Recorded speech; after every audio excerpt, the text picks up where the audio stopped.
పద్మాధాత్రీకరాభ్యాం పరిచితచరణం రంగరాజం భజేహం. యద్బృందావన పండితం దధిరవైర్యత్తాండవం శిక్షితం యల్లక్ష్మీకరసౌఖ్యసాక్షి జలజ ప్రస్పర్ధమానర్థయత్ యద్భక్తేష్వజలస్థలజ్ఞమపి యద్దూచ్య ప్రసంగోత్సుకం తద్విష్ణోః పరమం పదం వహతు నః శ్రీరంగిణో మంగళం. శ్రీస్తనాభరణం తేజః శ్రీరంగే శయమాశ్రయే చింతామణిమివోద్వాంతం ఉత్సంగే అనంతభోగినః. ఈనాడు గోష్ఠికి స్వాగత వచనాలను తెలియచేస్తూ నిన్నటి పాఠ్యాంశాన్ని మననం చేసి మన ముందు ప్రథమ తాంబూలంగా ఉంచినటువంటి సుధేష్ణను మనసారా అభినందిస్తున్నాను. ఆమె వీడియో స్పష్టంగా కనిపిస్తోంది. ఆమె కంటే కూడా వెనకాతల స్వామి ఆచార్యులు చక్కగా త్రిదండాధారియే నిలిచి ఉండి నేనున్నాను, నీ వెనకని ఏమీ బెంగలేదు అన్నట్లుగా నడిపిస్తున్నారా అన్నట్టుగా అనిపించింది. ఆచార్యతని అనుసంధానం చేశారో లేదో నేను గమనించలేదు. ప్రారంభించినప్పుడు ఆచార్యతని అనుసంధానంతో ప్రారంభం చేసి ఉంటారు. ప్రథమ ప్రయత్నమైన స్పష్టంగా చెప్పారు. ఎలా అంటే మొదటి భాగం అంతా వీడియో విని చెప్పారు. నిన్న చెప్పుకున్నటువంటి పాఠ్యాంశంలో నేను ఏమేమి వివరించానో ఆ దాన్ని నోట్ చేసుకుని దాన్ని ఒకసారి మననం చేశారు.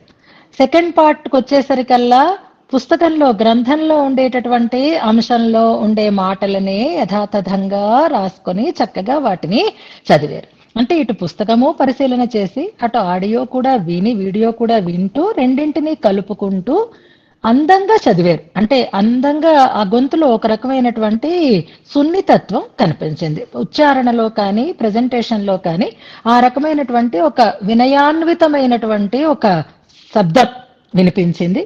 ఆమె గొంతులోంచి స్పష్టత ఉంది. ఇంకా తనంత తానుగా వివరించగలిగేటటువంటి స్థితికి ఎదగాలి అనేది మాత్రం సూచన. మొదటి ప్రయత్నం ఇలా ఉండడమే మంచిది. కన్ఫ్యూజన్ లేకుండా చక్కగా అక్కడేదో రాసుకొని దాన్ని మళ్ళీ చక్కగా అనాలనేటటువంటి ప్రయత్నం సక్రమమైనదే. కానీ ఇక నుంచి ఇంకా దాన్ని వృద్ధి చేసుకుంటూ వెళ్ళాలి. దోషాలు లేవు ఉచ్చారణలో, వాక్యానుసంధానంలో కానీ, శ్లోకానుసంధానంలో కానీ, అర్థ వివరణలో కానీ ఎందులోనూ కూడా ఏ దోషాలు లేవు.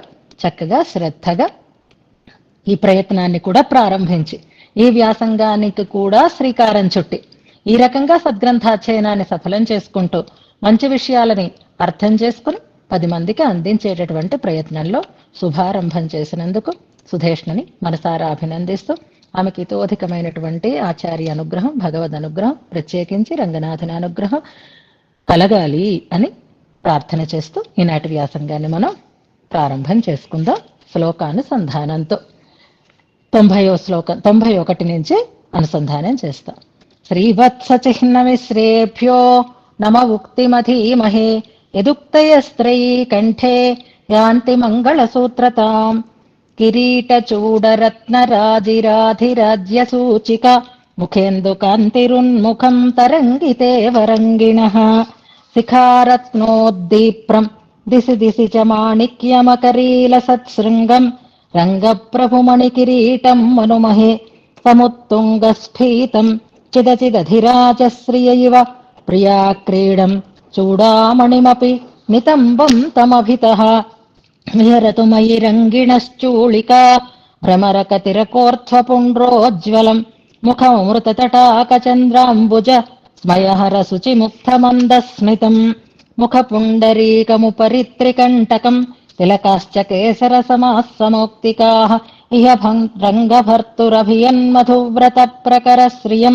భ్రమరకాణి బిభ్రతి హృదయం ప్రసాదయతి రంగపతేః మధురోర్ధ్వపుండ్రతిలకం లలితం అళికార్థచంద్రదళ సంవలితాం అమృతశ్రుతిం యదభిశంకయతే సరసీరుహే సమవనామ్యమదాతుపరి ప్రణుజ్య పంక్తినిభే స్ఫురతో భ్రువావుపరిలోచనయోః సవిలాసలాస్యగతి రంగభృతః స్మరసరనళినభ్రమాన్నేత్రయోః పరిసరనమదిక్షు చాపచ్ఛవి యుగముదయతి రంగరాజభ్రువోః గురుకులమివ శార్ంగనృత్తశ్రియః. ఇంతవరకు మనం తర్వాత కూడా ఇంకొక శ్లోకం ఉంది కదా. కృపయా పరయా కరిష్యమాణే సకలాంగం కిల సర్వతోక్షిణేత్రే ప్రథమం శ్రవసి సమాస్తృణీతే ఇది దైర్ఘ్యేణ విదంతి రంగనేతు. అంతవరకు మనం అర్థంతో అనుసంధానం చేసుకున్నాం. ఇవాళ ప్రమాణ తిరట్టు శ్రీగుణరత్న కోశంలో 2 శ్లోకాలని మనం అనుసంధానం చేసుకోబోతున్నాం. నిన్ననే మనం చెప్పుకున్నాం 40వ శ్లోకం త్వత్స్వీకార అనే శ్లోకం ఒకటి, దాని తర్వాత ఉండేటటువంటి శ్లోకం ఆనందాత్మభి అని 40, 41 ఈ 2 ప్రధానంగా అనుసంధానం చేసుకుంటాం. వివరించుకున్నప్పుడు ఇప్పుడు సుధేష్ణ మళ్ళీ జ్ఞాపకం చేశారు. అలాగే నిన్నటి శ్లోకంలో ఇవాల్టి శ్లోకం కూడా నేత్ర సౌందర్య వివరణలో అమలనాథ పిరాన్లో ఉండే పాశురార్థాన్ని మనకి వివరణ చేస్తోంది అంటారు. అందుకని నిన్న అది చదువుకున్నాం కాబట్టి ఇవాళ శ్రీగుణరత్న కోసం శ్లోకాలు 2 చదువుకుంటే సరిపోతుంది. ఇక చివరిలో మనకి ఎలాగే ఎక్సర్సైజ్ ఉంటుంది, అది కంటిన్యూ అవుతుంది. ముందు పాఠ్యాంశాన్ని ప్రారంభం చేసుకుందాం. రెగ్యులర్ గా మనం చేసుకునేటటువంటి ఎక్సర్సైజ్ లో ఇవాళ నిన్నటి శ్లోకం కృపయా పరయా కరిష్యమాణి అంటూ ప్రారంభమైంది. ఈ పదాలే కొంచెం మనకి అటు ఇటు మారుస్తే నిత్యం మనం అనుసంధానం చేసుకునేటటువంటి ఒక శ్లోకం గుర్తొస్తుంది. వెంకటేశ స్తోత్రంలో ఉండేటటువంటి శ్లోకం కమలాకుచ చూచుక కుంకుమతో గుర్తు చేసుకోండి. అందులో ఇది కొంచెం అటు ఇటు మారుతుంది. పరయా కృపయా పరిపాహి హరే అనే పదం గుర్తొచ్చిందా? పరయా కృపయా, కృపయా పరయా, అట్నుంచి ఇటు ఇట్నుంచి అటు అనమాట. కృపయా పరయా అనేది భట్టర్ వారి ప్రయోగం, తర్వాతదే ఆ ప్రయోగం అవుతుంది అనమాట కదా. పరయా కృపయా అనే దాన్ని కొంచెం కృపయా పరయా అన్నారు. అంటే ఇది చదివేసరికి మనకు అది స్ఫురించాలి. నిత్యం అనుసంధానం చేసుకునే స్తోత్రాలు కదా అవి, అంచేత అలా ఒక్కసారి మనం ప్రయత్నం చేస్తాం. అతివేలమైనటువంటి కృపని నేత్రాల్లో మనకి ఆ నేత్రాలు పెరిగిపోతున్నాయి అని చెప్పడంలో కృప చాలా అతివేలమైనది అనేదాన్ని మనకు అందులో చెప్పారు. ఆ శ్లోక పాదాన్ని మనం ఇక్కడ ఒకసారి జ్ఞాపకం చేసుకుందాం. ఇక ఇవాళ ప్రధానంగా మనం చేసేటటువంటి ఎక్సర్సైజ్ ఏది అంటే ప్రథమం అని పదం ఉంది చూసారా. ప్రథమం శ్రవసి సమాస్తృణీతే అని ఉంది. ఈ ప్రథమం అన్న పదం మనకి ఇంతకు ముందు 1-2 సార్లు వచ్చింది శ్లోకాలలో. ఎక్కడెక్కడ వచ్చింది అనేది చక్కగా మనం చెప్పగలిగేటట్లుగా ఉండాలి. ప్రథమం అనేటటువంటి పదం, ప్రథమం అనే పదం 3వ శ్లోకంలో ఎక్కడొచ్చింది? రాదు. ప్రథమే పుమాంసః అని ఒక ప్రయోగం ఉంది చూడండి. ప్రథమే పుమాంసః అని, తాం పూర్వేణ పూర్వేణ తాం అని ఒక శ్లోకం ఉంటుంది. దశ వారికి నేను నమస్కారం చేస్తున్నాను అని 10 మంది ఆళ్వార్లకి నమస్కారం చేసేటటువంటి శ్లోకంలో ప్రథమే పుమాంసః అనేటటువంటి ఒక శ్లోకం మనకి కనిపిస్తుంది. అలాగే ఇంకొక శ్లోకం ఉంది మనకి, విశ్వక్సేనస్యతే ప్రథమే భటాః అనేటటువంటి ఒక ప్రయోగం. విశ్వక్సేనుల యొక్క భటులు, వాళ్ళ పేర్లు కూడా కరిముఖ, జయత్సేన అంటూ మనం అక్కడ చెప్పుకున్నాం చూసారా. ఎవరి శ్లోకమో ఈ పార్ట్ మీకు తెలిసిపోతే వాళ్ళు హాయిగా ఆ శ్లోకం అంతా ఒకసారి అనుసంధానం చేసేసుకుంటారు. విశ్వక్సేనస్యతే ప్రథమే భటాః 52వ శ్లోకం అని పెడుతున్నారు. నెంబర్లు కాదు, శ్లోకం శ్లోకం శ్లోకం అనుకునేసరికల్లా అర్థం కొంచెమైనా మనకి స్ఫురణకి కలగాలి. అలాగే 90వ శ్లోకం అని పెట్టారు. ఇప్పుడు 90లో ఇక్కడ ప్రథమం అనే పదం ఉందా ఒక్కసారి చూద్దాం ఉండండి. గుడ్. ప్రథమ కుసుమోల్లాస సమయ అనేటటువంటి పదం కదా. వపుర్మందారస్య స్వామి యొక్క యవ్వనం అనేటటువంటి గుణాన్ని వర్ణించే చోట శ్లోకంలో అందులో ప్రథమ కుసుమోల్లాసం అన్నారు. 3 సార్లు ప్రథమ పదాన్ని మనం గుర్తుపెట్టుకున్నాం. 1 ఆళ్వార్లకు నమస్కారం చేసినప్పుడు, 2 విశ్వక్సేన భటులని గురించి చెప్పినప్పుడు, 3 యవ్వనం అనేటటువంటి దేహగుణాన్ని గురించి చెప్పినప్పుడు. చాలు, ఇలా మనకి ఆ శ్లోకాలు ఒక్కసారి గుర్తు రావాలన్నమాట. ఇక నిన్న కళ్ళు అనే అర్థాన్ని చెప్పే పదాలలో చాలా ఉంటాయి. ఇంతవరకు మనం చదువుకున్న శ్లోకాలలో కూడా నేత్రం గురించినటువంటి ప్రసంగం చాలా సార్లు వచ్చింది. నిన్న మనకు వచ్చినటువంటి శ్లోకంలో 2 పదాలు వచ్చాయి. ఏవా పదాలు అంటే అక్షి అనే పదం ఒకటి, నేత్రము అనేటటువంటి పదం ఒకటి వచ్చింది కదా. ఇవాళ మనం ఇంతకు ముందు వచ్చినవన్నీ చూడాలంటే మనకు టైం చాలదు. అందుకని మనం అక్షి అనే పదంతో ఆ క్ష అనే అక్షరం ఉంది చూసారా, అలాగే ఉన్నటువంటి ఒక పదాన్ని తీసుకుందాం. చక్షుహు అనేటటువంటి పదం, అక్షి అన్న దానికి సమానార్థకమైన చక్షుహు అనేటటువంటి పదం, అదే అక్షరం ధ్వనించేటటువంటి పదం మనకి వచ్చింది ఇంతకు ముందు. ఒకటో రెండో మనం చూసుకుందాం చాలు. గుడ్. మామథ మందచక్షు అనేటటువంటి ఏకైకస్మిన్ పరమవయవే అనేటటువంటి శ్లోకం ఉంది కదా. ఓ మందచక్షువ, ఓ మొద్దు, ఓ కన్నా, నువ్వేమి బెంగపడకు అనేటటువంటి దేంట్లో మందచక్షు అని ఒక ప్రయోగం ఉంది. గుడ్. ఇంకొక చోట చెప్పండి, ఇది కూడా చాలా ఇంపార్టెంట్ అయినదే. భగవంతుడు ఎవరెవరికి ఎలాంటి వాడు అని చెప్పేటప్పుడు కమలా చక్షు మహీ జీవితం అనే ప్రయోగం గుర్తు చేసుకోండి. కమలాదేవికి నేత్రమైనటువంటి వాడు, భూదేవికి ప్రాణమైనటువంటి వాడు అనేటటువంటి ఒక శ్లోక పాదాన్ని గుర్తు చేసుకుందాం. ఇంకా ఉంటే ఉండవచ్చు, కానీ వెంటనే మనకి స్ఫురణకి వచ్చినవి ఇవి రెండు అని అనుకుందాం. కమలా చక్షు మహీ జీవితం అనే దాంట్లో చక్షు పదం మనకి కనిపిస్తుంది. మంద చక్షు అన్న ఇది అక్షి అన్నదానికి మనం ఒక అక్షరంలో ఉండే సామ్యాన్ని బట్టి అర్థం కూడా ఒకే అర్థం, ఒకే అర్థాన్ని ఇచ్చేటటువంటి పదాలుగా ఒక పదాన్ని గుర్తించా. ఇంకా నేత్రము అనే ఒక పదాన్ని మనం తెలుసుకున్నాం కదా. నేత్రము అంటే నిన్నేమని అర్థం చెప్పుకున్నాము? నడిపించేది, ఏది దీని చేత నడిపింపబడతాం, నీయతే అనేనా అని అర్థం చెప్పుకున్నాం కదా. అలాంటి అర్థాన్ని కలిగినటువంటి కంటికి వాచకమైనటువంటి ఒక పదం, ఏ పదం తీసుకోవాలి మనం అంటే నయనం అనే పదాన్ని తీసుకుందాం.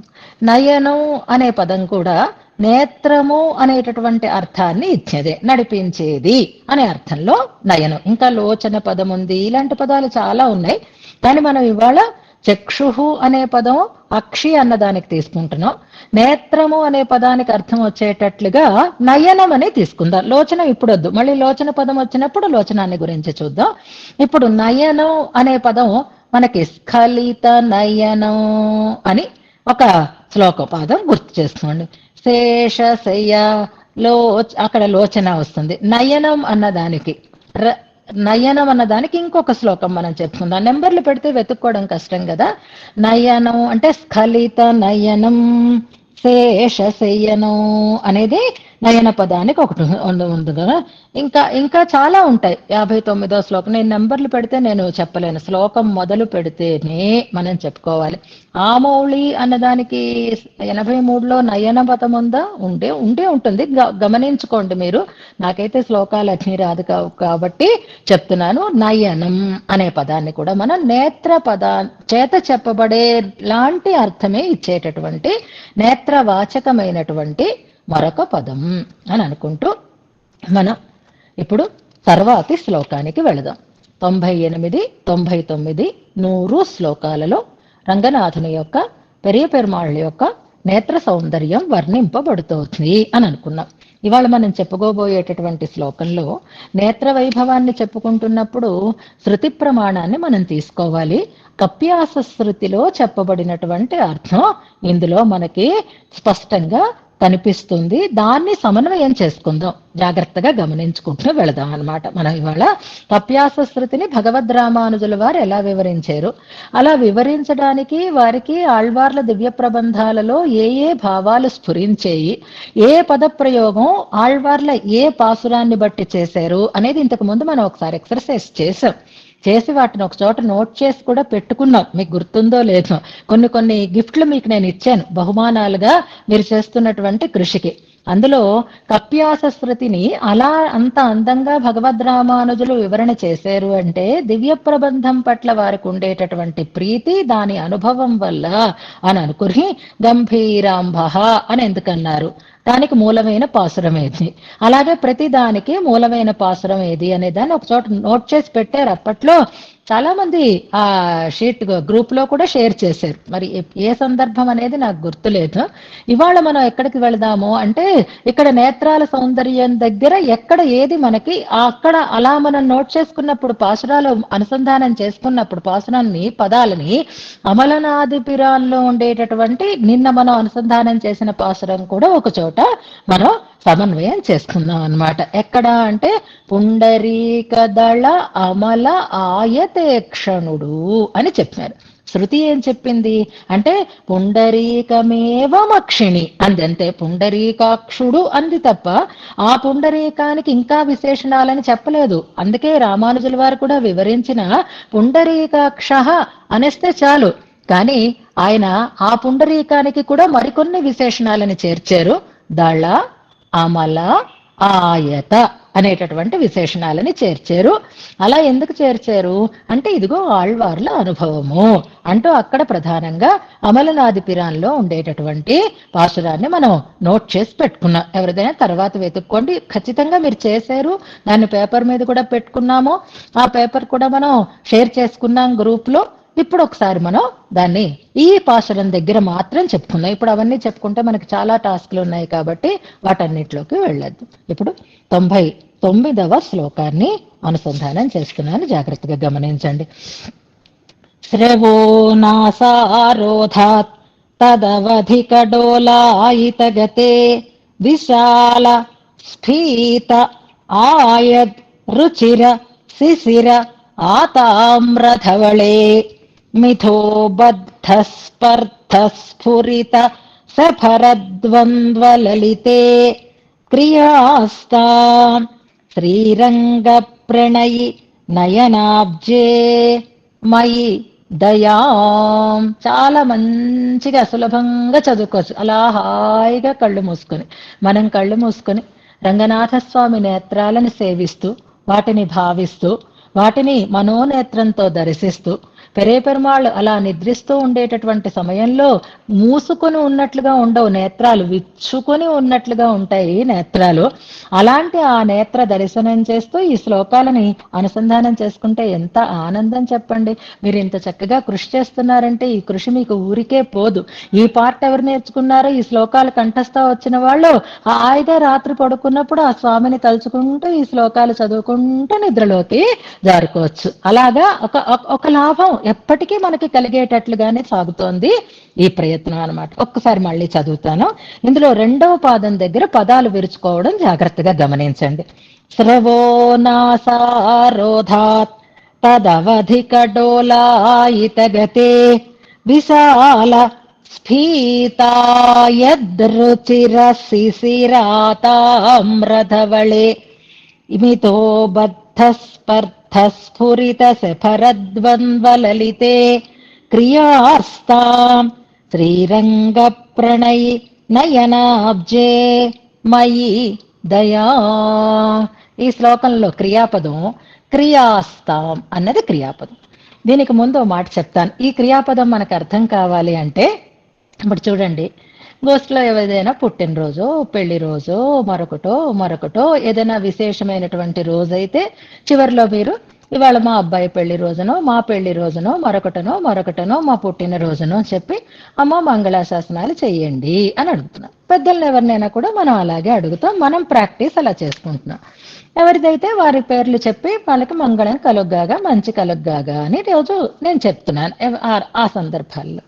ఇప్పుడు గోష్ఠి ప్రారంభం అవగానే నేనే ఇవాళ మా అబ్బాయి పుట్టినరోజు సందర్భంగా వాడికి మంగళము కలుగుగాక అని నన్ను నేనే అనుకున్నాను అనుకోండి. అలా ఎలా అవుతుంది అంటే, లేదా ఏదో నాకు ఇవాళ ఒక మంచి ప్రత్యేకమైనటువంటి రోజు కనుక నాకు మంగళము కలుగుగాక అని నన్ను నేనే ఆశీర్వచనం చేసుకున్నాను అనుకోండి, ఎలా ఉంటుంది? అలా చేసుకుంటున్నారు ఇందులో భట్టర్ వారు, గుర్తుపెట్టుకోండి. ఈ క్రియాస్తాం అనే పదం ఆశీర్లింగ్ అంటారు. అంటే ఆశీరర్థకంలో ఉన్నటువంటి ఒక లకారం అన్నమాట. క్రియాస్తాం అంటే కలిగించుగాక అంటున్నారు. ఇది అందరినీ కలుపుకొని చెప్తే పర్వాలేదు, ఆయనతో అందరితో పాటు వారు అని అనుకోవచ్చు. కానీ ఇది ఎలా ఉంది అంటే మయి అంటున్నారు, నాయందు అని స్పష్టంగా తనకే అంటున్నారు. ఎందుకు? తనకి తానే ఒక ఆశీస్సు ఆశీస్సుని కోరుకుంటున్నారు అనమాట భట్టర్ వారు. అది క్రియాపదంలో ఉండేటటువంటి ఒక ప్రత్యేకత అని అనుకుందాం మనం. ఎందుకని అంటే ఆత్మైవహి ఆత్మనో బంధు, ఎవరో కాదు, మనకంటే మనని ఇష్టపడే వాళ్ళు మరొకరెవరు ఉండరు కాబట్టి, మనకంటే మన మంచిని కోరుకునేవారు మరొకరెవరు ఉండరు కాబట్టి, ఇది మనకి ఆత్మైవ హి ఆత్మనో బంధు ఎలాగా గీతా శ్లోకం మనకి ఉంది కాబట్టి, అంతకంటే ఇష్టం ఆప్తులు ఎవరుంటారు కాబట్టి, ఇప్పుడు భట్టర్ వారు ఏమనుకుంటున్నారు ఈ పదప్రయోగంలో, నాకు కలుగజేయుగాక అని తనకే తాను ఒక ఆశీస్ అర్థంలో ఈ క్రియాపదాన్ని ప్రయోగిస్తున్నారు. ఏం కలుగ చేయాలి అనే దాన్ని ఇప్పుడు మనం అనుసంధానం చేసుకోబోతున్నాం. క్రియాస్తాం అనేది క్రియాపదం. క్రియాస్తాం అంటే కలుగజేయుగాక అని అర్థం అన్నమాట. ఏం కలుగ చేయాలి? దయాం క్రియాస్తాం, దయను క్రియాస్తాం, దయను కలుగజేయుగాక. అంటే దయ నాపై చూపుగాక అని తాత్పర్యార్థాలు నేను చెప్పుకుంటాం. ఎవరి యందు అంటే మయి, నా యందు దయాం క్రియాస్తాం. ఏమిటి ఏవి దయని చూపించాలి అనంటే నయనాబ్జే అనే పదం ఉంది చూడండి. ముందు 4వ లేనంతా మనకి కంప్లీట్ అయిపోవాలి. నయన అబ్జములు, నయనములు, అబ్జముల వంటి నయనములు, తామరల వంటి నేత్రములు. చూసారా, నయనం ఇందాక చెప్పుకున్నా అదే పద ప్రయోగం ఇక్కడ మనకి వస్తుంది. నయనాబ్జే ద్వివచనం కాబట్టి, 2 నేత్రాలు కాబట్టి ద్వివచనం అన్నమాట. ఎవరి నయనాలు ఇంతకీ అంటే శ్రీరంగ ప్రణయి నయనాబ్జే. ఈ ప్రయోగంలో కూడా ఒక చమత్కారం. నిన్న రంగనేత అన్నారు, నేత్రాల గురించి చెప్పేటప్పుడు నేత అనే పద ప్రయోగం అని అనుకున్నామా. ఇక్కడ కూడా అలాగే ప్రణవం ప్రణయం 2 పదాలు వినండి. ప్రణవం అంటే ఓంకారం, ప్రణయం అంటే స్నేహం అని అర్థం అన్నమాట, ప్రీతి అని అర్థం కదా. ఇప్పుడు ఈయన ప్రణవం అంటే ఇష్టపడేవాడు, ఆ ప్రణవానికి అభిన్నమైనటువంటి శ్రీరంగం అంటే ఇష్టపడేవారు. శ్రీరంగ విమానం అంటే ప్రణవమే కాబట్టి ప్రణవం అంటే ఎంత ఇష్టమో ఆయనకి శ్రీరంగం కూడా తదభిన్నం కాబట్టి శ్రీరంగం అంటే ఆయనకి అంత ఇష్టం అన్నమాట. అది చెప్పడం కోసమే శ్రీరంగ ప్రణయి నయనాబ్జే, శ్రీరంగ ప్రణయి అయినటువంటి రంగనాథుడు అంటే రంగనాథుడినే ఈ రకంగా చెప్తున్నారు, శ్రీరంగ ప్రణయి అంటున్నారు. ఎలాగా అనంటే పిల్లలు ఒక్కసారి ఈ దేశం దాటి వెళ్ళేరు అంటే ఏ మిష పెట్టుకొని వెళ్ళినా సరే ఆ తర్వాత వాళ్ళు దాన్నే ఇష్టపడతారు, అక్కడే సెటిల్ అయిపోవాలనుకుంటారు, మరి ఇక్కడికి రారు. రమ్మంటే కూడా ఇది ఉంది అది ఉంది అలాగా ఇలాగా వాళ్ళు పొమ్మనేంత వరకు అదే ఇష్టపడుతున్నారు కదా. అలాగే భగవంతుడు కూడా శ్రీరంగ ప్రణయ అయిపోయాడు, తన స్వస్థలాన్ని వదిలిపెట్టేశాడు, పరమపదాన్ని వదిలిపెట్టేశాడు. పరమపదంలో కూడా ఆయనకంత ప్రీతి లేదు.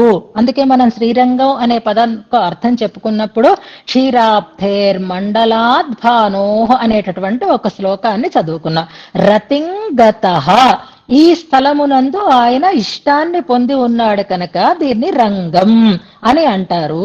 ఆ స్వామికి ఇక్కడ బాగా ఇష్టం ఉంది కాబట్టి ఇది రంగం అని చెప్పబడుతోంది అని, భగవంతుడికి చాలా ప్రీతిని కలిగించేటటువంటి స్థలము అని రంగ శబ్దానికి మనం అక్కడ అర్థం చెప్పుకున్నాం. అంచేత శ్రీరంగ ప్రణయి అనడంలో ఆ స్థల విశేషము ఆయనకి ఇష్టమే, ప్రణవం లాంటిదే కాబట్టి, ప్రణవం కంటే అభిన్నమైనది కాబట్టి ప్రణవం పట్ల ఉన్నంత ప్రేమ ఈ శ్రీరంగం పట్ల ఆయనకి ఉంది అంటూ ఆ శ్రీరంగ ప్రణయి నయనాబ్జ ఇలా ఎందుకు చెప్పడమో తెలుసా. ఇందులో కూడా ఓ చమత్కారం చెప్తున్నారు. నేత్రాలని కదా వర్ణిస్తున్నారు కదా. నేత్రాలు ఎప్పుడైనా ఎలా ఉండాలి? వికాసాన్ని పొంది ఉండాలి. కళ్ళు విచ్చుకుంటాయి ఎప్పుడు చెప్పండి అంటే ప్రారంభంలో మనకిష్టమైన చోట ఉంటే ఆ ఆనందం మన కళ్ళల్లో కదలాడుతుంది. మనకి ఇష్టం లేని చోట ఉన్నాం అనుకోండి అలా ముడుచుకునే ఉంటాం, కళ్ళల్లో ఏ రకమైనటువంటి ఉల్లాసమో మనలో కనిపించదు. అలా కాకుండా ఇష్టమైన ప్రదేశానికి వచ్చేసాం అనుకోండి, అక్కడ ఉన్నాం అనుకోండి, ఆ సంతోషం అంతా కళ్ళల్లో ప్రస్ఫుటంగా కనిపిస్తూ ఉంటుంది కదా. అలాగా పరమపదంలో అయితే ఉదాసీనంగా ఉంటాయి నేత్రాలు, కానీ ఇక్కడికి వచ్చేసరికల్లా ఇష్టమైన చోటుకు వచ్చేసాడు కదా, ఆ ప్రీతి అంతా ఆ కళ్ళల్లో బాగా ప్రస్ఫుటంగా ప్రస్ఫుటంగా కనిపిస్తుంది. అందుకని ఉత్ఫుల్లములు అయి ఉన్నాయి కనుక నయనాబ్జే అంటున్నారు ఇందులో. అంటే ఇష్టమైన చోట ఉంటే కలిగేటటువంటి ఆనందం కళ్ళల్లో మరింతగా ప్రతిఫలిస్తుంది కనుక అనే దాన్ని చెప్తూ ఇక్కడ నేత్ర సౌందర్య వర్ణన వికాసాన్ని చెప్పడం కోసం ఇక్కడ శ్రీరంగ ప్రణయి నయనాబ్జే. భట్టర్ వారు అణువణువులు ఆ అక్షర ప్రతి పదంలోనూ కూడా ఆ స్వామిని మనకలా దర్శింపచేస్తారు. మనమేనా చూడండి, ఇక్కడ కూర్చుంటే మనకిష్టం లేని చోట కూర్చుంటే మొహం ఎలా ఉంటుంది, మనకిష్టమైన చోట ఉంటే మన మొహం ఎలా ఆనందంతో ఉంటుంది. ఆనందం అంతా ప్రసరించేది మనకి మహా అయితే నవ్వుతే ముఖం పెదవుల ద్వారా తెలుస్తుంది, లేకపోతే ఏమీ చేయకపోయినా కళ్ళల్లో తెలిసిపోతూ ఉంటుందన్నమాట. అలా అంత ఆనందంగా ఉన్నాడు ఆయన. ఆ నయనాబ్జములు వాటికి విశేషణాలని తర్వాత పైన 3 భాగాలలో చెప్తున్నారు చూడండి. ఇప్పుడు ఈ నయనాలు కొట్టుకుంటున్నాయి ఒకటి, అంతేకాదు అటు ఇటు అటు ఇటు స్థిరంగా కాకుండా తిరుగుతున్నాయి. ఇదొక సన్నివేశం చెప్తున్నారు. పోనీ చిన్నవా అంటే ఆ నేత్రాబ్జాలకి ఎన్ని లక్షణాలు ఉన్నాయో చెప్తున్నారు. ఫస్ట్ స్థిరంగా లేవు. ఎంచేత? శ్రవో నాసా రోధాత్, పెరిగిపోయి ఆకర్ణాంత విశ్రాంతములు అని నిన్న అనుకున్నాం మనం. అంటే మనం ఇక్కడి నుంచి ఈ చివరికి వెళ్ళాం. ఇప్పుడు ఏం చేస్తున్నారు, మొత్తం ఈ చివర ఆ చివర కూడా చూపించేస్తున్నారు. ఇప్పుడు ఈ కళ్ళు పెరగడం ప్రారంభించాయి కదా, ఇక్కడ దాకా వచ్చేసరికి చెవి అడ్డింది. ఇక్కడ దాకా వచ్చి చెవి అడ్డేసరికల్లా మళ్ళీ ఇటు వస్తున్నాయి, రిటర్న్ అవుతున్నాయి. ఇటు వచ్చేసరికి ఇక్కడ ముక్కు అడ్డుతోంది. ఇక్కడ ముక్కు ఇక్కడ చెవి ఈ రెండు అడ్డుగా ఉండేసరికి ఈ మధ్యలో ఇవి అటు ఇటు అటు ఇటు తిరుగుతున్నాయి. ఇది మనం బాగా గుర్తు చేసుకోవాలంటే ఒకప్పటి రోజుల్లో, ఇప్పుడు అన్ని చాలా కంఫర్ట్స్ వచ్చాయి, ఇప్పుడు ఎన్నో ఇవి కన్వీనియన్స్లు వచ్చాయి. కానీ ఒకప్పుడు విశాఖపట్నం సిటీ బస్సు ప్రయాణం గురించి ఎన్నో కథలు వచ్చేవి, ఎన్నో జోకులు వచ్చేవి, ఎన్నో రకాలైనటువంటి వ్యాఖ్యానాలు వస్తూ ఉండేవి. ఆ సిటీ బస్సు, విశాఖపట్నం కాదు ఏ సిటీస్ లోనైనా సరే, సిటీ బస్సు ఎక్కేమో అని అంటే అప్పుడు ఆ రష్, అందులో ఎక్కడము ఒక టెక్నిక్కే, అందులోంచి ప్రయాణం చెయ్యడము ఒక టెక్నిక్కే. అంత సిటీ బస్సు ఎందుకు? అందరికీ అనుభవంలో ఉన్నది ఏది అంటే తిరుమలేశుని యొక్క దర్శనం. ఆ తిరుమలేశుని దర్శనం కోసం లైన్ లో ఉన్నటువంటి క్యూ లైన్ లో ఉండేటటువంటి వ్యక్తులు, ఆ క్యూ లైన్ లో జనం ఎక్కువగా ఉన్నప్పుడు ఆ మధ్యలో ఉండేటటువంటి వ్యక్తులు ముందుకి వెళ్ళలేరు, వెనక్కి రాలేరు. ముందు వాళ్ళేమో వెనక్కి తోస్తారు, వెనక వాళ్ళేమో ముందుకి తోస్తారు. వీళ్ళు ఇటు తోస్తే అటు వెళతారు, వాళ్ళు అటు తోస్తే ఇటు వస్తారు కదా. ఈ ఎక్స్పీరియన్సెస్ మనకైతే ఉన్నాయి కదా.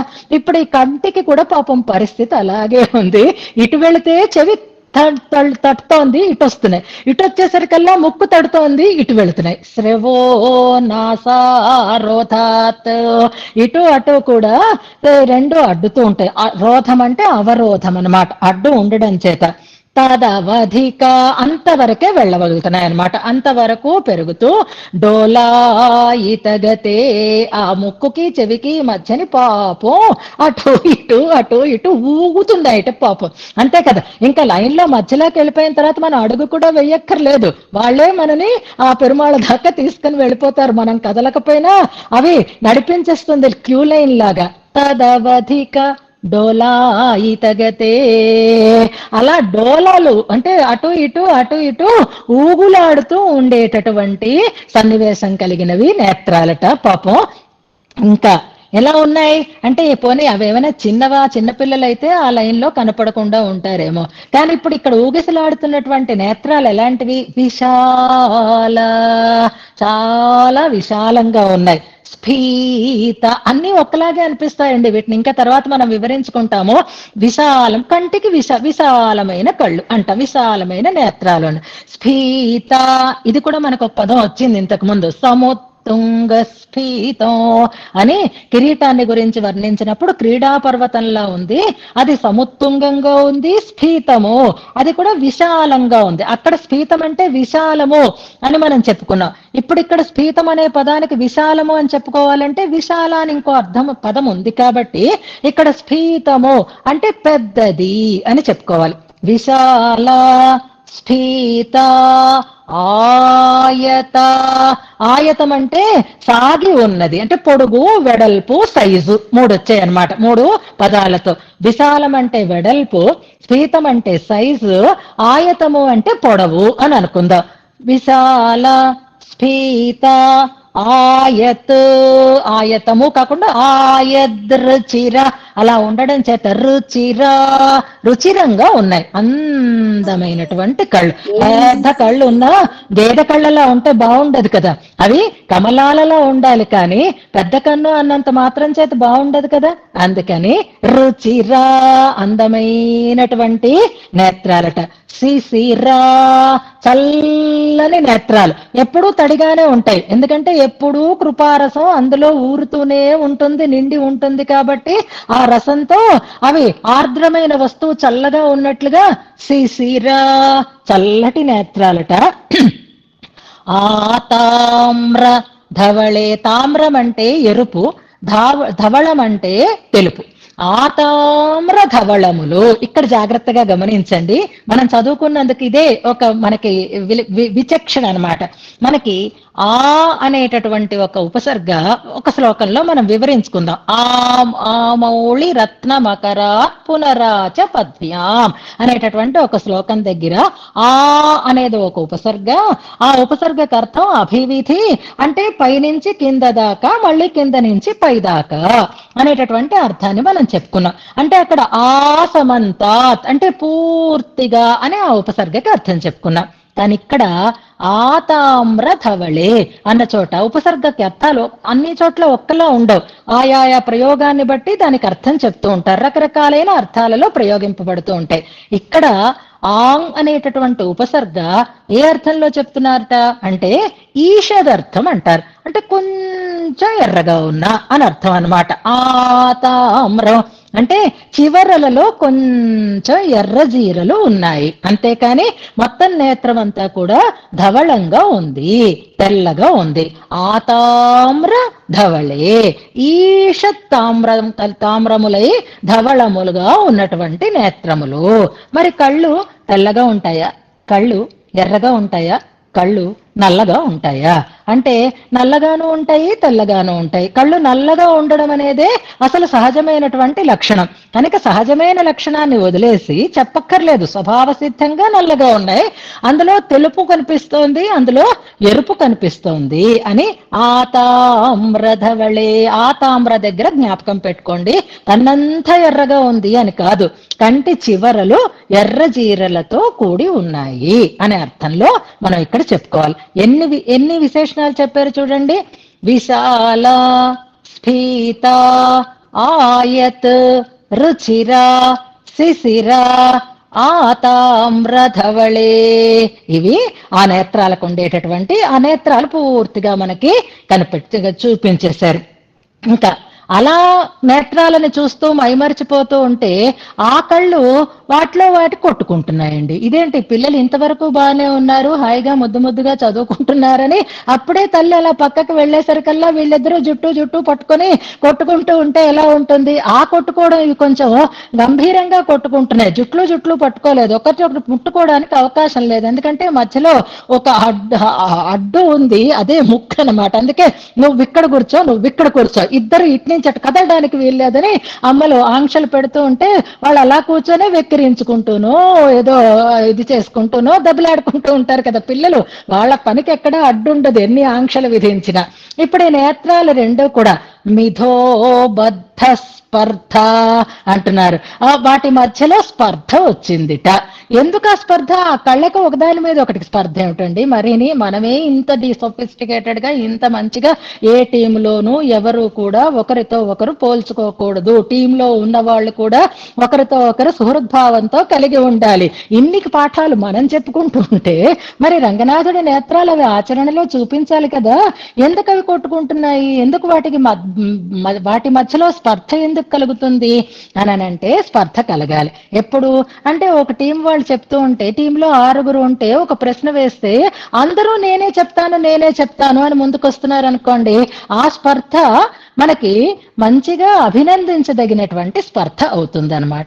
అలాగే ఇప్పుడు ఈ నేత్రాలు కూడా వాటికి ఏమిటి స్పర్ధ అంటే నేనే అనుగ్రహిస్తాను అని నేను ముందంటే నేను ముందు ఈ భక్తులని అనుగ్రహించడంలో అవి పోటీ పడుతున్నాయి అన్నమాట. అది స్పర్ధ అంటే మిథోబద్ధ స్పర్ధ.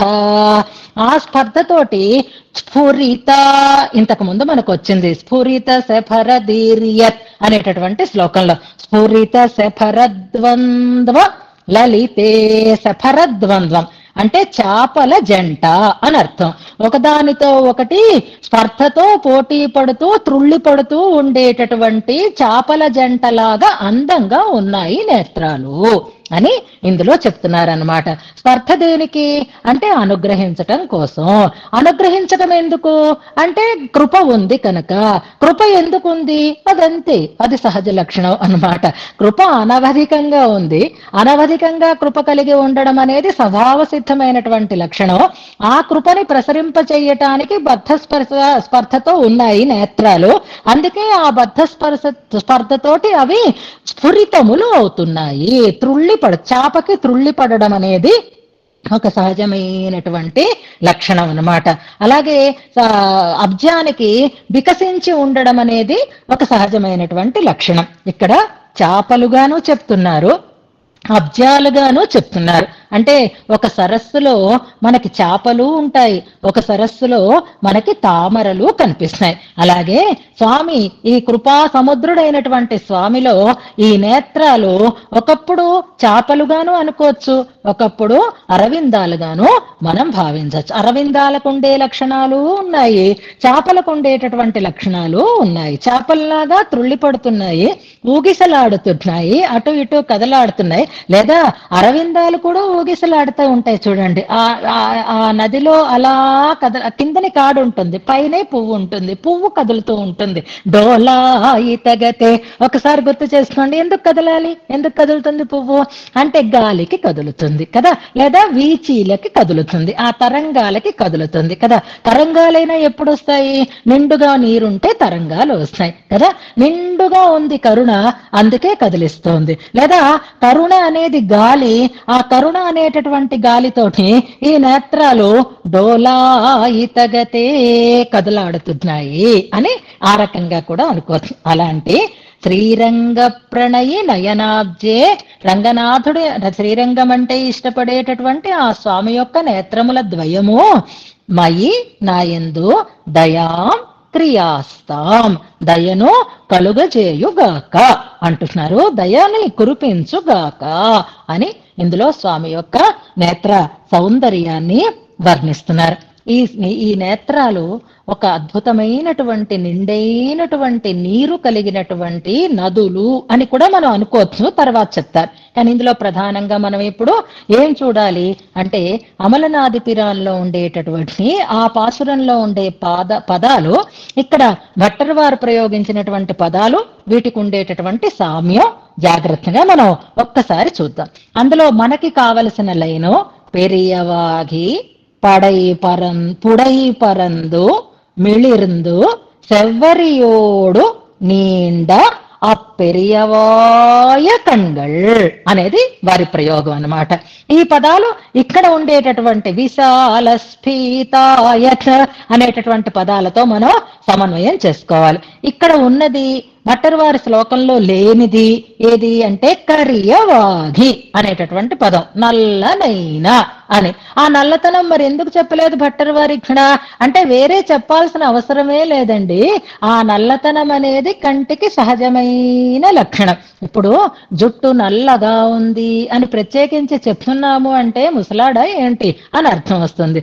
జుట్టు తెల్లగా ఉంది అంటేనే జుట్టుకి లేని ఒక లక్షణం అందులో వచ్చింది అని అర్థం అన్నమాట.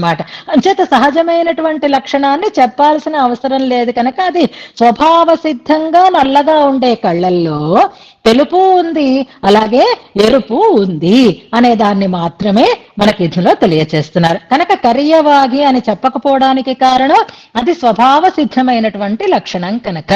అందుకే మనకి ఆ లక్షణంలో కళ్ళు నల్లగా ఉండడంలో సీతమ్మ నేత్ర సౌందర్యమే గొప్పది అని వాల్మీకి భగవానుడు పంచేయం అసితేక్షణ అని ప్రత్యేకించి ఆమె నేత్ర సౌందర్య వైభవాన్ని వర్ణన చేస్తారు హనుమంతుడు చూసి అనుకున్నటువంటి సన్నివేశంలో. ఇప్పుడు ఇక్కడ కరియవాగి పక్కకి పెడదాం. పుడై పరందు అంటే చివరల వరకు విస్తరించి అని అర్థం. విశాల అనేటటువంటి పదం ఇక్కడ మనకు కనిపిస్తోంది. మిళిరిందు అనే పదం ఉంది, అంటే మెరుస్తున్నాయి. అదే మిదో బద్ధ స్ఫురిత, అవి త్రుళ్ళి పడుతున్నాయి. ఇలా ఒక్కసారి ఎగురుతూ ఉంటే అవి ఇలా మెరిసినట్టుగా అనిపిస్తుంది. ఆ మిలమిల ఆ తళుకు నేత్రాలలో కనిపిస్తోంది. మిళిరిందు అక్కడ తళుకు చెప్పబడింది. అదే స్ఫురణం మనకి ఇక్కడ చెప్తున్నారు. ఇందులో మిదోబద్ధ స్పర్ధ అనే దాంట్లో మిళిరిందు మెరుస్తున్నాయి, చేపలు మెరిసినట్లుగా అని అనుకుందాం. కనుగుడ్లు ఇక్కడ తళుకు లీనుతున్నాయి అనేటటువంటి దాన్ని అనుసంధానం చేసుకుందాం. ఇక సెవ్వరియోడు ఎర్రటి రేఖలు కలిగి ఉన్నాయి అన్నారు. ఆ తామ్రధవళే, తామ్రత్వం అంటే ఎరుపుతనం. సెవ్వరియోడు నీండ, నీండ ఆయత అనేటటువంటి పదం ఉంది చూసారా. పొడుగు ఉంది, వెడల్పు ఉంది. అది అక్కడ ఇక్కడ కూడా వచ్చింది. ఆయత అనే పదంలో చెప్పారు.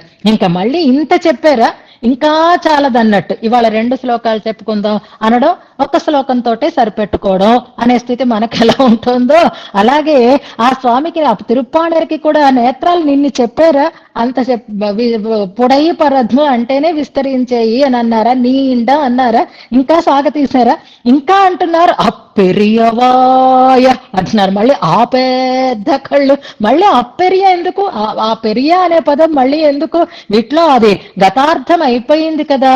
అంటే ఈ పెరియ శబ్దం దేనికి, ఆ పెద్ద కళ్ళే అంటే ఆ పెద్ద లడ్డు అనేసరికల్లా ఆ లడ్డు సైజు చూసి అబ్బా తింటే ఎంత స్వీట్ గా ఉంటుందో అనేటటువంటి రుచి, ఆ భోగ్యత మనకు ఎలా కలుగుతుందో ఆ పెరియ అనడంలో ఆ నేత్రాలకు ఉండేటటువంటి భోగ్యత మనకి చెప్పబడుతోంది. ఈ పెరియ అనే పదమే మనం స్ఫీత అనేటటువంటి పదం దగ్గర తీసుకోవచ్చు. పెద్దదైనా గొప్పదైనా, ఏది గొప్పది అంటే దేని వల్ల మనకి ఆనందం కలుగుతుందో అలా ఆనందింపచేసేదాన్ని గొప్ప వస్తువు అంటాం. అంచేత ఇది పెరియవాయ అనేది భోగ్యతకి సూచకంగా చెప్పబడుతోంది అని అంటారు. అవే కాకుండా ఇక్కడ ఇంకా శిశిరా ధవళ అనేటటువంటి 2 పద ప్రయోగాలు దేనివల్ల అనంటే ఆ పుండరీకం అనేటటువంటి ఆ కప్యాస శృతిని మనకి జ్ఞాపకం చేస్తోంది అని అంటారు. అందులో ఇక్కడ ఈ అమలనాథ పిరాన్ దీన్ని బట్టే మనకి భగవద్ రామానుజులు అంతా అక్కర్లేదు, గంభీరాంభ సముద్భూత అదంతా పట్టేద్దాం. మనం పుండరీక దగ్గరికి వచ్చేద్దాం. పుండరీక తర్వాత భగవద్ రామానుజులు చేర్చినటువంటి పదాలేవి అంటే దళ, అమల, ఆయత అనేటటువంటి 3 పదాలని చేర్చాడు. చేర్చారు. ఆ ఆయత అనేటటువంటి పదం మనకి భట్టర్ వారి ప్రయోగంలో కూడా ఆయద్రుచిరా అనేటటువంటి ఉంది చూసారా. విశాల దళం, దళం అంటే రేకు అని సామాన్య అర్థం. కానీ ఆ తామరలు సమృద్ధి ఎలా ఉండాలిట అంటే ఇప్పుడు చూడండి మల్లెల కాలం వస్తోంది. ఈ మల్లెపూలు ఇంకా పూస్తే మంచి జాతికి చెందినవైతే, మంచి సారవంతమైనటువంటి నేలని పూచినవైతే బొండు మల్లెలు ఒక్కొక్క కొమ్మకి ఒక్క పువ్వు చాలు అన్నట్లుగా విరుస్తుంది. దానికి మల్లె చిన్న పువ్వు అయినా సరే బొండు మల్లెలు అంతగా విరుస్తాయి. ఇవే ఇలా విరిచినప్పుడు తటాకాలలో ఉండేటటువంటి తామరలట ఎంత విస్తరించి ఉంటాయి అంటే ఒక తటాకానికి ఒక పువ్వే చాలు అన్నట్లుగా, అంటే తటాకమంతా ఆ పువ్వు విస్తరించుకొని ఉంటుంది. అందుకే దళం అనే పదం తమిళంలో తడం అనే పదాన్ని అనుసరించి భగవద్ రామానుజులు ప్రయోగించారు అని అంటారు. అమల అనే పదం విశుద్ధమైనటువంటి నేత్రాలు. ఇక్కడ ధవళిమని కూడా మనం చెప్పుకోవచ్చు. విశుద్ధమైనటువంటి చూపు అని అమల పదం ఆళ్వార్ల ప్రయోగాన్ని బట్టి చేశారు అని అంటారు. ఇక ఆయతమైన నేత్రములు, దానికే నీండ అనేటటువంటి అమలనాది పిరాన్ పాసుర ప్రయోగం. వీటినే మనస్సులో పెట్టుకుని వీటిని స్ఫురింపచేస్తూ అక్కడ శృతిలో ఆ పుండరీకాక్షుడు అని మాత్రమే అనకుండా పుండరీక దళ అమల ఆయతేక్షణుడు అనేటటువంటి ప్రయోగం అక్కడ జరిగింది అని మనకి ఈ పాసురాన్ని మనస్సులో పెట్టుకుని భట్టర్ వారు ఇక్కడ ఇన్ని వివరాలతోటి శిశిర ఆతామ్ర ధవళే అంటూ ప్రయోగించారు అని వివరణ చేస్తారు ఇందులో. ఇంకా ఆతామ్ర ధవళే అన్న చోటికి వచ్చినాం. నిజానికి పుండరీకాక్షుడు అనంటే పుండరీకాక్షత్వం అనేది, పుండరీకం అనే పదం తెల్లటి తామరని చెప్తుంది అంటారు. తెల్ల తామరలు నేత్రాలుగా కలిగిన వాడా ఆయన కళ్ళంటే తెల్లగా ఉంటాయా? కళ్ళు తెల్లగా ఉండడం అనేది అసలు సరి అయినటువంటి లక్షణం కాదు కదా. మరి పుండరీకంతో ఎందుకు పోల్చారు అంటే, పుండరీకమని శృతి చెప్పినా దానికి మన ఆళ్వార్లందరూ కూడా స్వామి నేత్రాలని ఎర్ర తామరలతోటే పోల్చి చెప్తున్నారు. ఎందుకని అంటే తెల్లగా ఉండే తామరలు కాదు, కంటిలో తెల్లగుడ్డు ఉంటుంది, నల్లగుడ్డు ఉంటుంది. నల్లగుడ్డు పని బ్యాక్ దీంట్లో తెల్లగుడ్డు ఉంటుంది కనుక ధవళిమ అనేది ఉంటుంది నేత్రంలో. కానీ అది పూర్తి తెలుపు కాదు, ఆ కంటి చివర ఎర్ర జీరలు ఉంటాయి. స్వామి నేత్రాలు ఎరుపుతో కూడినవి అయి ఉంటాయి అని ఆళ్వార్లందరూ కూడా ఎర్ర తామరలతో పోల్చి చెప్తున్నారు. ఎందుకని ఎర్రగా ఉంటాయి స్వామి నేత్రాలు? పోని నలుపు తెలుపు అంటే నల్లగుడ్డు తెల్లగుడ్డు అని అనుకుందాం. ఎందుకు ఎర్రగా అవుతాయి అంటే, మన కళ్ళు ఎర్రబడ్డం కోపంతో ఎర్రబడతాయి, ఇవన్నీ మనకు తెలిసిన. కళ్ళు ఎర్రగా గుడ్లు ఇంత చేసుకుని అని అంటూ ఉంటున్నాం. కళ్ళు ఎర్రగా అవడం దేనికి అంటే కోపం వస్తాయి. కళ్ళు ఎర్రగా అవడం దేనికి? నిద్ర లేకపోతే. కళ్ళు ఎర్రగా అవడం దేనికి? మద్యపానం చేస్తాయి. ఏదో ఒక ఉపాధిని బట్టి నేత్రము ఎర్రబడుతూ ఉంటుంది. సామాన్యంగా మనం ఆ లక్షణాలని చూస్తూ ఉంటాం. కళ్ళు ఎర్రగా ఉన్నాయి అని అడుగుతూ ఉంటాం కూడా. అంటే ఎరుపు కంటికి సహజమైన లక్షణం కాదు. కానీ ఇక్కడ అది పుండరీకముల వంటి నేత్రములు అంటే ఆతామ్రధవళే అని స్పష్టంగా భట్టర్ వారు అక్కడ రేఖామాత్రంగా ఉంటే ఇక్కడ ఆ ఎరుపుని మరింత స్పష్టంగా తెలియజేస్తున్నారు. అంటే కన్ను ఎర్రబడడానికి కారణం ఉందన్నమాట. అది కూడా సహజ సిద్ధమైనటువంటి ఒక లక్షణం అని చెప్తున్నారు. ఎంచేత అంటే తెల్లగా ఉండి చివర ఎర్రటి జీరలు కంటిలో ఉండేటటువంటి లక్షణం అది అద్భుతమైన సాముద్రిక లక్షణం, అది ఐశ్వర్యవంతుల యొక్క లక్షణము అని మనకి చెప్తారు. అంటే ఐశ్వర్యవంతులు శ్రీమంతుల నేత్రాలు అంటే రాజుల లాంటి అధిపతులు చక్రవర్తుల లాగా వాళ్ళ తాలూకు రాజ్యాల కొద్దీ లక్షణాలు అని అంటారు చూసారా, అలాగా ఆ లక్షణం వాళ్లలో రాజరికము, ఆ ధన వైభవము అది వారి యొక్క అవయవాలలో ఉట్టిపడుతూ ఉంటుందన్నమాట. అందుకనే ఐశ్వర్యం వల్ల కంటిలో ఎర్రజీర వస్తుంది. అంటే ఒక రకమైనటువంటి ఐశ్వర్య గర్వంతో వారి నేత్రాలు ఎర్రగా ఉంటాయి. ఎర్రగా ఉండడానికి అదొక కారణం. మరొక కారణం ఏదిట అంటే వాత్సల్యంతో స్వామి యొక్క నేత్రాలు ఎర్రగా ఉంటాయి. మన మీద ఉండేటటువంటి అనురాగం అన్నమాట. మనం వాత్సల్యం అంటే ఏమిటి? మన మీద ఉండేటటువంటి ప్రేమతో మన దోషాలని చూడకుండా మనని అనుగ్రహించేటటువంటి తీరు, దాన్నే ఏమంటారు? అనురాగం అంటారు. ఆ అనురాగమే వాత్సల్య గుణాన్ని మరింతగా అతిశయింప చేస్తుంది. కనుక స్వామి నేత్రాలు ఎర్రగా ఉండడానికి కారణం ఏమిటి అంటే వాత్సల్యము అంటున్నారు. వాత్సల్యం వల్ల నేత్రాలు ఎర్రగా ఉంటాయి అంటారు. ఐశ్వర్యం వల్ల స్వామి నేత్రాలు ఎర్రగా ఉంటాయి అని అంటారు. ఇవి రెండూ కాకుండా ఇంకో కారణం కూడా చెప్తారు. ఆయన లక్ష్మీదేవి భర్త కనుక ఆయన కళ్ళు ఎర్రగా ఉంటాయి అంటారు. లక్ష్మీదేవి భర్త అయితే కళ్ళెర్రగా ఉండడం ఏమిటండి? అర్థం కాదు. కాదు అని అంటే ఎప్పుడూ వాళ్ళ ఆవిడ వైపు తప్ప మరొక వైపు చూడడండి ఆయన. ఆవిడనే చూస్తూ ఉంటాడు. ఆవిడ ఎర్రగా చక్కగా తప్త కాంచనంలా ఉంటుంది. ఆ ఎర్రగా ఉండే ఆ పిల్లని ఎర్రగా బుర్రగా బాగున్నాడంటే ఎర్రటి రెడ్ కాదు, ఎర్రగా బుర్రగా ఉన్నాడు అంటే అర్థం ఏమిటి? మంచి రంగులో ఉన్నాడు అని కదా అర్థం. అలాంటిదే అమ్మవారు కూడా ఎర్రగా ఉంటారు. అంటే శయ్యాళానవల్ అంటారు మనకు వ్యాఖ్యానంలో. అందుకు చెప్తున్నాను అనమాట నేను. శ్రియపతిత్వం వల్ల ఆయనకి నేత్రములు ఎరుపు జీరలని కలిగి ఉంటాయి అంటారు. శ్రియపతి కావడం వల్ల ఎర్ర కళ్ళు, వాత్సల్యం వల్ల ఎర్రటి నేత్రములు, ఐశ్వర్యం వల్ల ఎర్రటి నేత్రములు అని ఆ ఎరుపుకి 3 కారణాలని ఊహించి చెప్తున్నారు మన వాళ్ళు. పిళ్ళలోకాచార్య స్వామి వారు 3ంటిని మనకి వివరణ చేస్తున్నారు. అందులోనూ ఇక మామూలుగా అక్కడ అషడీయ మనవాళ్ళ సెవ్వరియోడు అని చెప్పినప్పుడు నిన్న చెప్పుకున్న వ్యాఖ్యానంలో 2 రకాలుగా చెప్తారు. శ్రియపతిత్వం కారణం, లేదా వాత్సల్యం కారణం, లేదా ఐశ్వర్యం కారణం, వాత్సల్యం కారణం అంటారు. ఈ రెండింటిని బట్టి మనం చూస్తే స్వామి యొక్క పరత్వము, స్వామి యొక్క సౌలభ్యము. వాత్సల్యం అంటే సౌలభ్యము, ఐశ్వర్యం అంటే పరత్వము. ఈ రెండింటిని మనకి తెలియచేస్తూ ఉంటాయి నేత్రాలు. అంతేకాదు శ్రియపతి ఆయన జగత్కారణభూతుడు, సర్వేశ్వరుడు అనేటటువంటి అర్థాన్ని మనకి తెలియచేసేవి అవుతాయి అని అంటారు.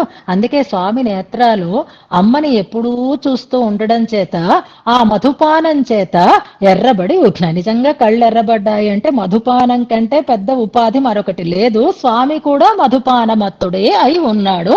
స్వామి నేత్రాలు కూడా అలాగే ఉన్నాయి అని చెప్తారు మనకి భట్టరు వారే శ్రీగుణరత్న కోశంలో. ఒక అందమైనటువంటి శ్లోకాలు మనం ఇవాళ చదువుకోబోతున్నాం కదా.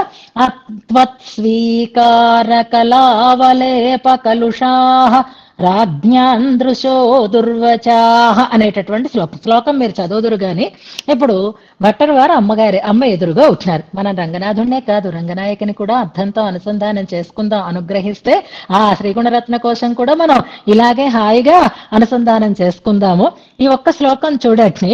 ఇప్పుడు రాముణ్ణి చూడని వారు, రాముడు చూడనివాడు అనే ఒక ప్రయోగం మనకు ఉంటుంది కదా. ఎవరైతే రాముణ్ణి చూడలేదో, ఎవరినైతే రాముడు చూడలేదో వాళ్ళ జన్మ వ్యర్థం అని అంటారు. రాముడి దగ్గర అలా అనుకుంటే లక్ష్మీ కటాక్షం లేకపోతే మన జన్మ వ్యర్థం కాదు. అయ్యో కలికాలంలో ఉన్నాం మనం. ఇప్పుడు ఎవరు చూసినా చూడకపోయినా అమ్మవారైతే మనని చూడాలి అని అనుకుంటున్నాం. ఇప్పుడు అమ్మవారి చూపు పడిన వాళ్ళ చూపులని గురించి చెప్తున్నారు. మొదట అమ్మ నీ చూపు పడితే చాలు, నీ చూపంతా పడక్కర్లేదు. కళావలేప కలుషం అంటారు.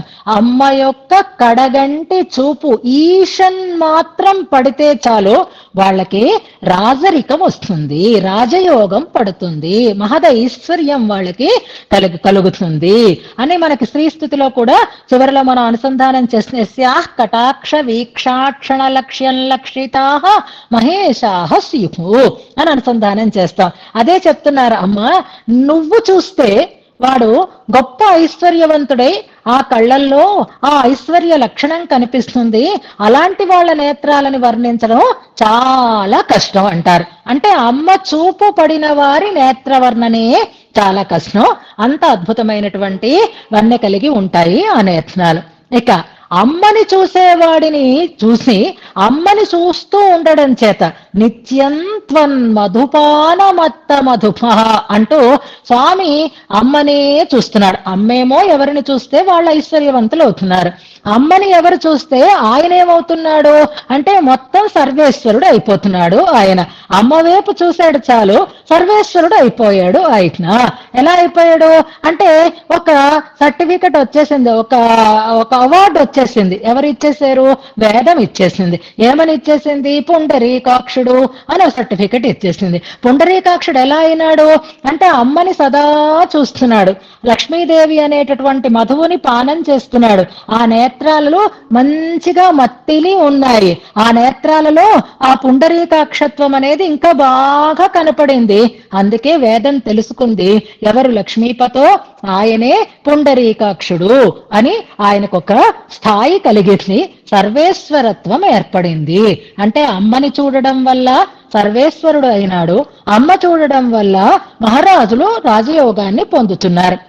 ఇప్పుడు ఈ ఇద్దరి నేత్రాలని వర్ణించడం కష్టం అనుకుంటే, అసలు వాళ్ళకి ఆ యోగం కలగడానికి కారణమైనటువంటి నీ నేత్రాన్ని ఎలా వర్ణించమంటావమ్మా అంటారు. కాక్వా కయా వర్ణ్యతే, ఇంతమందికి ఇంత మంచిని కలిగిస్తూ ఉండేటటువంటి ఆ నేత్రాన్ని, నీ నేత్రాలని ఏ మాటతో వర్ణిస్తావమ్మా, ఏ రీతిలో వర్ణిస్తానమ్మా అంటారు. ఇప్పుడు వాళ్ళ నేత్రాలనే వర్ణించడం సాధ్యం కాకపోతే ఆ ఆ స్థితికి కారకమైనటువంటి నీ నేత్రాలని నేనే నోటితో వర్ణిస్తాను, ఏ పద్ధతిలో వర్ణిస్తాను అంటారు. ఇది నేత్ర వైభవం అన్నమాట. అందుకే అలాంటి మధుపాన మత్త మధుపశ్రీ కలిగి ఉన్నాడు కాబట్టి ఆయనని వేదం పుండరీకాక్షుడుగా గుర్తించింది అంటారు. అలా అన్నటువంటి భట్టర్ వారే తర్వాత ఆనందాత్మభిరీస మధ్యనమదక్షిబాలసై అంటూ అమ్మ యొక్క కటాక్షాలని వర్ణిస్తారు. వర్ణించకుండా ఎలా ఉంటాం, చెప్పకుండా ఎలా ఉంటాం అంటూ ఆ అమ్మ కటాక్షాలు ఎందుకు గర్వంతో ఉన్నాయట అంటే, అందులో ఈశ మజ్జన మదక్షిబాలసములు అంటారు.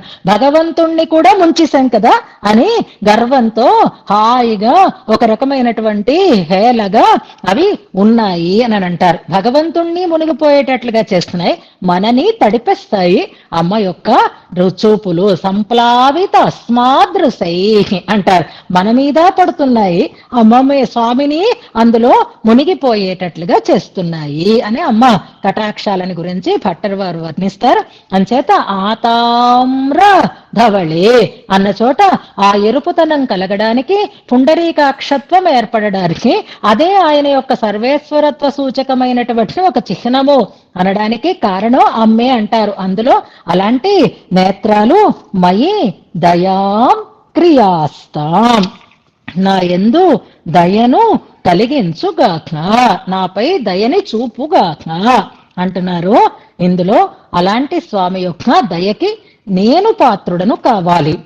మనమంతా కూడా అలాంటి స్వామి దయకి పాత్రులము కావాలి అంటూ ఇందులో చేపలుగాను చెప్పారు, అబ్జములుగాను చెప్పారు. స్వామి నేత్రాలని మనం నీలోత్పలాలు అని అనుకుంటున్నాం. కరియవాఘి అన్నారు కాబట్టి నీలోత్పలాలతో స్వామి నేత్రాలను పోల్చినప్పుడు ఆ నేత్రాలలో ఉండే ఏ లక్షణాన్ని మనం చూడాలి అంటే కాంతి. నీలోత్పలాలు అంటే మంచి కాంతివంతంగా సహజంగా కంటికి లక్షణమైనటువంటి నల్లటి కాంతి అక్కడ మనకి అంటే అద్భుతమైనటువంటి కాంతి, నల్లగా ఉన్న వెలుగునిచ్చేటటువంటి ఒక లక్షణం అన్నమాట నీలోత్పలాలుగా భావిస్తే. ఇక తామరలు అని అనుకున్నాం అనుకోండి, తామరలుగా మనం స్వామి నేత్రాలని పోలిస్తే అది దేనికి అంటే మిళిర్ందు అన్నారు, అది కాంతి. తామరలు అంటే వికాసం, వికాసానికి తామరలు, విచ్చుకుంటుంది తామర కదా. అంటే మనని చూసేసరికల్లా స్వామి నేత్రాలలో అంతటి వికాసం ఏర్పడుతుంది కాబట్టి వికాసానికి వాటిని తామరలు అని అనుకుందాం. ఇక మిళిర్ందు అన్నారు చూసారా, ఆ మెరపు దేనివల్ల అని అంటే ఆ మెరపు ఉల్లాసంతో, అబ్బా వచ్చారు మా వాళ్ళందరూ వచ్చేసారు అబ్బా అని ఉల్లాసం ఉత్సాహం పెరిగిపోతూ ఉంటుందిట. ఆ ఉత్సాహం వచ్చేసరికి కళ్ళల్లో ఒక రకమైనటువంటి మెరుపు వస్తుంది. పెళ్ళో మరొకటో ఫంక్షన్ అవుతూ ఉంటే బాగా ఆప్తులైనటువంటి వాళ్ళు రావడం ఆలస్యం చేశారు, ఫంక్షన్ స్టార్ట్ అయిపోయింది, సగం అయిపోతోంది, వీళ్ళు ఇంకా రాలేదని వాళ్ళ కోసమే ఎదురు చూస్తున్నారు. ఇప్పుడు వాళ్ళకి నీకు కనిపించారు ఆ గేట్ దగ్గర, అబ్బా అని నీకు కలిగేటటువంటి ఆ ఉల్లాసం ఆనందం, వీళ్ళు వచ్చేసరి ఇంకా హాయి హ్యాపీ అని అనిపిస్తుందా? అలా అనిపిస్తుంది స్వామికి మనని చూస్తే. అది ఉల్లాసం, ఆ ఉల్లాసానికి మిళిర్లు అని అన్నారు. ఇక సెవ్వరియోడు అంటే మన మీద ఉండేటటువంటి రాగము ప్రేమ, అదే మన మీద ఉండేటటువంటి వాత్సల్యము అని అనుకోవాలి. అవన్నీ ఇందులో ఉన్నాయి. కరుణ వల్ల చల్లటి నేత్రాలు అవి. ఆ కరుణార్ద్ర నేత్రములో నా యందు దయను కురిపించుగాక అంటున్నారు ఈ శ్లోకంలో. దీన్ని మనం ఉపదేశాత్మకంగా అనుసంధానం చేసుకుందాం. ఇక్కడే తర్వాత అర్చిరాదిలో ఉండేటటువంటి ఒక పంక్తులని మనం అనుసంధానం చేసుకుందాం. ఇప్పటికి అర్చిరాది మనకి ప్రమాణిత రెట్టులో 3 సార్లు వచ్చింది. ఒకటి అక్కడ పుష్పహాస ఇది నామ దుహానం అని రంగభర్తురపి లోచన చర్చ దగ్గర ఇందులో దాంట్లో ఒక ప్రమాణాన్ని ఇచ్చారు. అలాగే కనుబొమలు సరసీరుహే సమవనామ్య అన్న చోట కూడా అర్చిరాదిలోధిని ఒక ప్రమాణాన్ని ఇచ్చారు. ఇప్పుడు స్వామి నేత్రాలు ఎర్రగా ఉంటాయి అనడానికి కూడా అర్చిరాదిలో ఉండేటటువంటి ఒక ప్రమాణాన్ని ఇచ్చారు. కాబట్టి ఆ పంక్తులని కూడా చివరిలో నేను అనుసంధానం చేస్తాను. ముందుగా శ్లోకాన్ని ఉపదేశాత్మకంగా అనుసంధానం చేసుకుందాం. అప్పుడే టైం అయిపోయింది. ఇవాళ మనం శతకం పూర్తి చేసుకుంటామేమో అని అనుకున్నాం, కానీ శతకం పూర్తి అవ్వలేదు. 99లోనే ఆగిపోయింది. రేపు మనం పూర్తి చేసుకుందాంలేండి. నేత్రాలనైతే పరిపూర్ణంగా సేవించాలి. ఆ నేత్రాలు మన మీద ప్రసరిస్తూ ఉండేటటువంటి కటాక్షపాతంతో మనం ప్లావితులం కావాలి. పూర్తిగా తడిసి ముద్దయిపోవాలి. ఆ కటాక్షమే మనకి కావాలి. అందుకని హాయిగా ఊర్ధ్వపుండ్రం అయితే గబగబా దిద్దేశాం. 3 శ్లోకాలు ఒకేసారి 3 నామాలు, అంటే ఒక నామం పెట్టి వదిలేం కాబట్టి పెట్టేశాం. కానీ ఇక్కడ ఈ నేత్రాల్లో ఈ స్థానం చెయ్యాలి అంటే 3 మునకలు వెయ్యాలి, 3 సార్లు వెయ్యాలి, 3 శ్లోకాలు 3 రోజులు మనం చెప్పుకుంటూ సాగాలి అని స్వామి నిర్ణయం. ఏమో మరి అవలేదు. ఇవాళ పూర్తి చేసేద్దాం అనుకుని శతకం పూర్తయింది అని క్లాప్స్ కూడా కొట్టుకుందాం అనుకున్నాను, కానీ అవదు ఇంకా. అందుకని ఈ శ్లోకాన్ని ఉపదేశాత్మకంగా అనుసంధానం చేసుకుంటూ ముందుకు సాగుదాం. సుధేష్ణ.